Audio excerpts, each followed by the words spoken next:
I'm pleased to inform you that as of 2 days ago, we are all now living and working in Foreign Trade Zone number 285, as of 2 days ago. Now, you may ask, what exactly does that mean? And we will get into that in just a moment, but I want to make sure everyone realizes that this designation really makes us members of a rather exclusive club.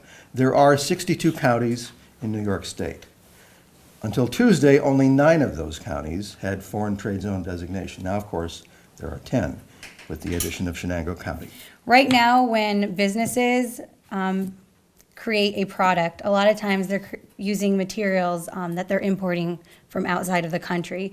And those materials have, 1, a tariff code on them, and 2, a tariff fee attached to it. And that fee is sort of like a tax that the company is paying on that product. So when the material comes in, they pay that tax right away. So now, let's step forward, and we're in a foreign trade zone.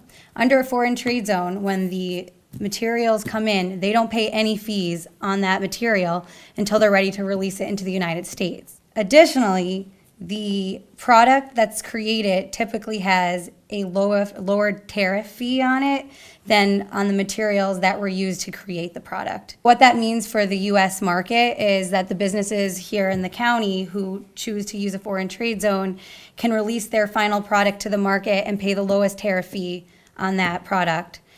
Which is obviously going to save them a lot of money, especially for businesses that are creating products every day and releasing them to the market every day. And along with that, if they're exporting that item back out of the country or that final product out of the country, they're never going to pay a tariff on it, which is also a huge cost savings. We've significantly diversified our portfolio from a capability standpoint in the markets in which we serve, dealing with the pharmaceuticals, medical devices, cosmetics, HBA, and general retail goods as well. We also range the fence of dealing with a lot of consigned parts as well as a lot of purchase parts. So we're doing both tolling as well as turnkey packaging within our facility. There are many components that come in from abroad and get imported into the process that we are manipulating and creating into final goods, some of which remain in the U.S., some of which could potentially go for export. What this is really going to allow us to do is overcome one of the geographical challenges of being upstate when a lot of this material is coming through ports that are closer to the coast. We really look to see significant gains from the inclusion in this process. Of course, it is the county itself that has the status, not Development Chenango, not the IDA. So, we were happy to be able to provide this service for Chenango County, and that the county was so supportive as well in getting this done and pushing this through. So.